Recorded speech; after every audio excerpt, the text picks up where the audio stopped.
इस बीच Nifty bank को एक बार देखते हैं। 180 पॉइंट नीचे निफ्टी बैंक इस समय ट्रेड कर रहा है। 19,722 का लेवल यहाँ पर देखने को मिल रहा है। In fact 19,700 is also under threat आज जिस तरह का रुझान है।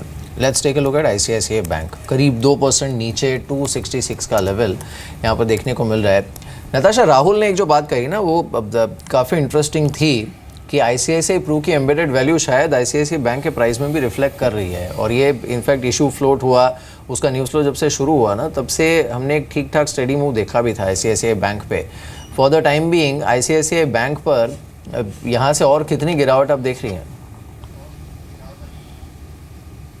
देखिए ICICI बैंक में जैसे आपने बिल्कुल करेक्टली बोला कि ICICI प्रू की जो वैल्यू है वो ऑलरेडी एम्बेडेड है एंड इतने वैल्यूएशंस पे इट्स ऑलरेडी प्राइस्ड इन। अगर आप अब उसके कोर बिजनेस में देखें तो credit growth has been under pressure. Although उसका जो रिटेल बिजनेस है उसने काफ़ी अच्छा परफॉर्मेंस दिखाया है, बट दो बड़े रिस्क हैं जो कि ICICI बैंक में है।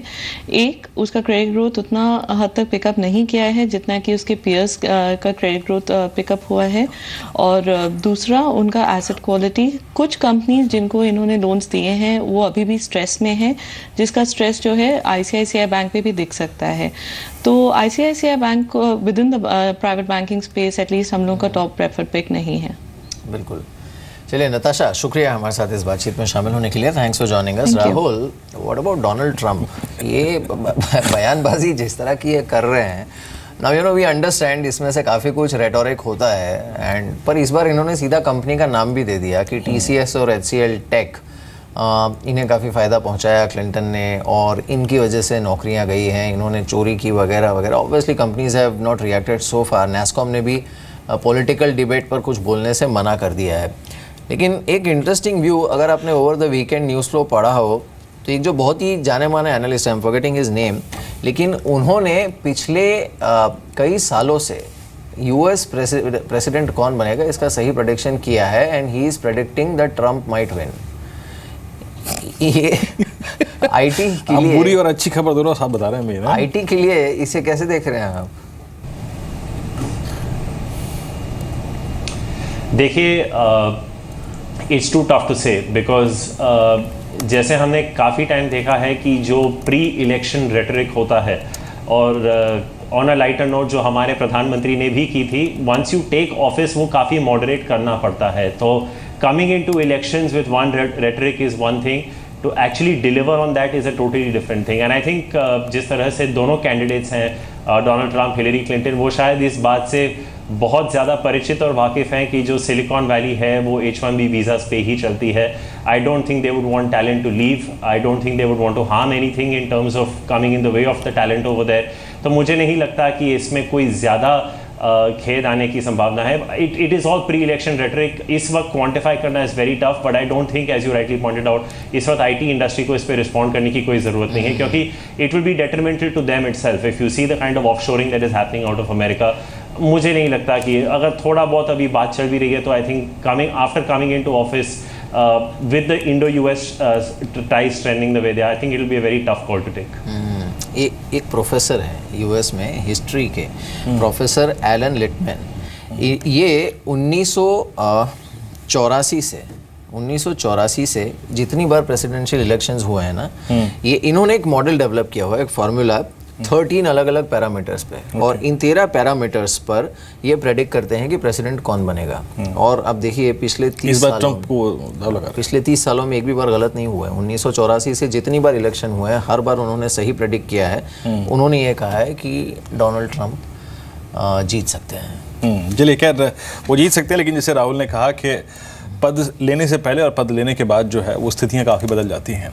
खैर, अब थोड़ा IT को छोड़ के और एक बास्केट पे चलते हैं, और आई थिंक ये बास्केट में आपकी विश के अनुसार लेना चाहूँगा राहुल। अभी तक हमने थ्रेट्स की बात करी कि भैया बाजार के गिरने की चांसेस हैं यहाँ से, लेकिन हर वक्त इस बाज़ार में कहीं ना कहीं कोई अपॉर्चुनिटी भी होती है। बहुत बड़ी नहीं, ठीक ठाक एक opportunity with the decent risk reward ratio. और आई थिंक जहाँ पे राहुल आपको Q2, Q3, Q4 में काफ़ी अच्छी खासी, अगर आप देखें, विजिबिलिटी नज़र आ रही है, अर्निंग विजिबिलिटी। ऐसा कोई स्पेस जिसमें मैं ट्रांचेस में कैपिटलाइज कर सकता हूँ, कुछ यहाँ लूँ कुछ नीचे लूँ?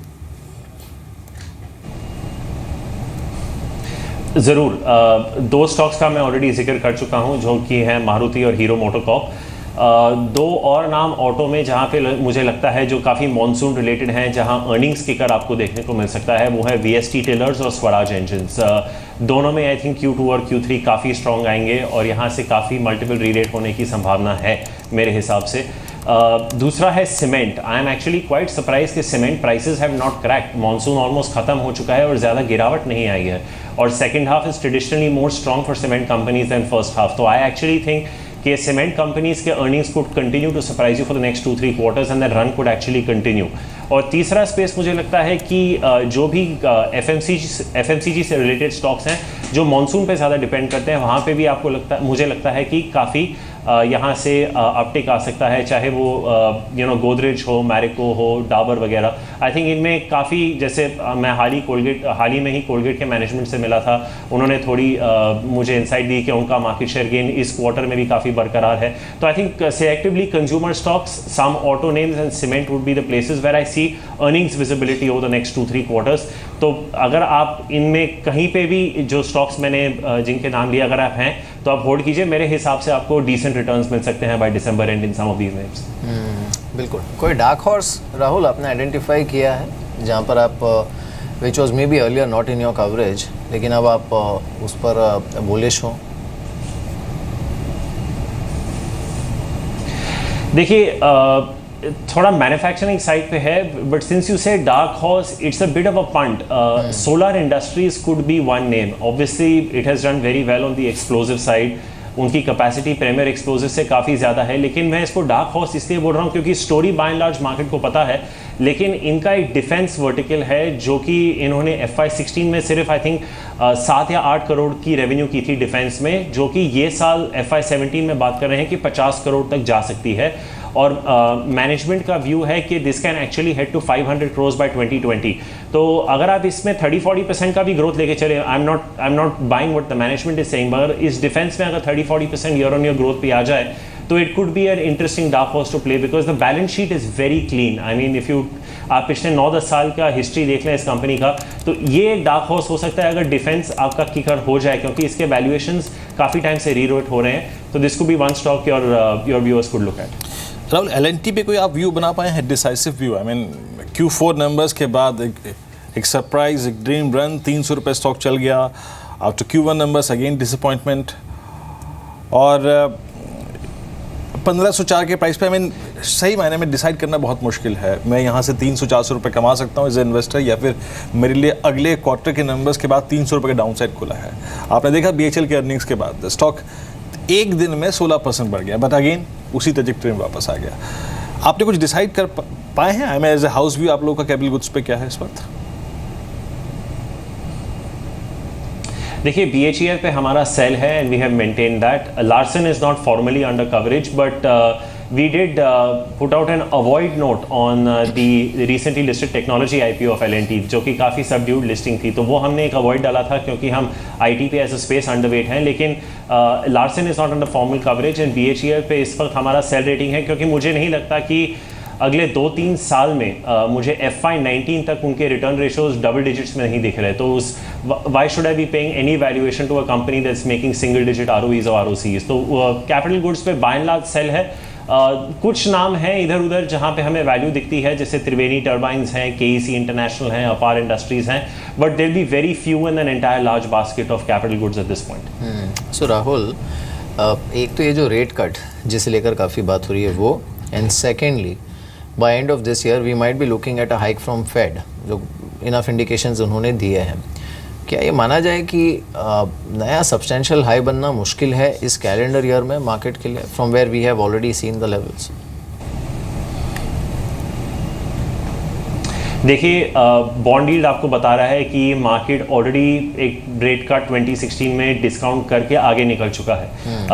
अब ये मिस्टर पटेल की पहली पॉलिसी में आएगी, सेकंड पॉलिसी में आएगी, वो मुझे पता नहीं, लेकिन I think bond yield is telling you that the market has more than discounted that. US में भी अगर आप जब FOMC का रिएक्शन आया था, I think almost 80-85% of the respondents that was shown up in a Reuters poll, I think said that they're expecting a hike in December. तो ऐसा नहीं है कि मार्केट को कोई ऐसी इंफॉर्मेशन मिलेगी मिस्टर पटेल या यूएस फेड से जो वो ऑलरेडी एंटिसिपेट नहीं करते. इनके चलते हुए लाइक आई सेड मुझे फिलहाल कोई ट्रिगर्स नज़र नहीं आ रहे डिस्पाइट अ फेवरेबल यूएस आउटकम कि 9000 डिसाइसिवली ब्रेक हो.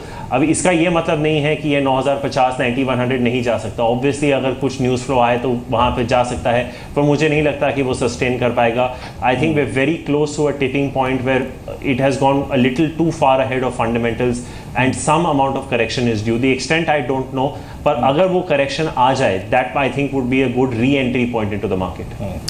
राहुल शुक्रिया आप इस कार्यक्रम में शामिल हुए. कोई डिस्क्लोजर आपकी तरफ से? पर्सनली कोई स्टॉक्स नहीं होल्ड करता. As a brokerage house we would have recommended most of these stocks to our institutional clients. शुक्रिया आपका इस कार्यक्रम में शामिल होने के लिए. निफ्टी अगर आप देखें 37 अंक नीचे, करीब 794 के क्लस्टर में 8800 के नीचे, और Nifty bank is the culprit for the time.